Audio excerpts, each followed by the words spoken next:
Hello mga bi, nandito pala kami ngayon sa Moroj, Kuwait. Ewan ko paano ba ito bigkasin tong lugar na to. Basta yun na yun. Ito ay isang sikat na lifestyle destination na nag-aalok ng pinakamahusay na iba't ibang restaurant, cafes, leisures at entertainment sa Kuwait. Located off the 6th Ring Road, just 12 kilometers south of Kuwait City.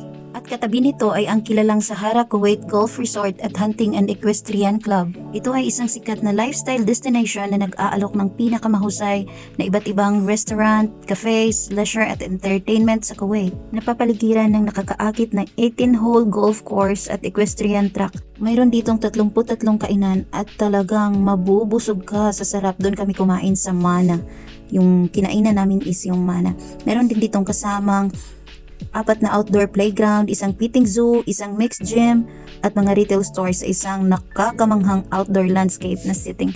Nag-start na nga kaming magbigay ng pagkain dito sa mga animals dito sa farm. Enjoy na enjoy talaga yung mga bata dito sa sobrang dami ng mga animals na pwede nilang bigyan ng pagkain. Pero yung mga alaga ko is nandito si Hussein sa stroller kasi sobrang likot, tumatakbo, nakakapagod. Ayan. Yon yung camel. Ayan, pwede mong bigyan ng pagkain. Ayan na nga. Bibigyan ko ng pagkain yung camel. Ngayon lang ako nakakita ng camel, guys. Ng malapitan. At ang ganda-ganda ng kanyang balahibo. Ang ganda ng balahibo niya. Ito naman ay isang lama. Ayan. Sabi ni Amo, naninipa daw yan. Ito naman, guys, ay deer. Ayan. Ayan.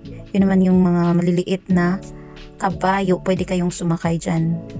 Maliliit na bata lang ang pwedeng sumakay, pero yung alaga ko ayaw sumakay kasi natatakot. At ako naman ang magbibigay ng pagkain dito sa deer. Ayan, mga damo lang yung kinakain nila, guys. Sobra. At 2 PM pala to sila nag-o-open dito. At ayun din yung lama. Yan, lama yan sa malapitan. Nandito nga yung mga ibon, nakabukod sila. Dito pwede magpa-picture sa ibon, ganyan. At ito naman yung, ewan ko anong mga tawag dito sa hindi ko tinignan yung mga memes nila. Basta ito na yun. Hamster ata to. Ito siya. Ayan. At ayun yung iguana. And that's it for today, guys. Sana nag-enjoy kayo sa aming trip. Thank you for watching. Bye-bye. See you next time.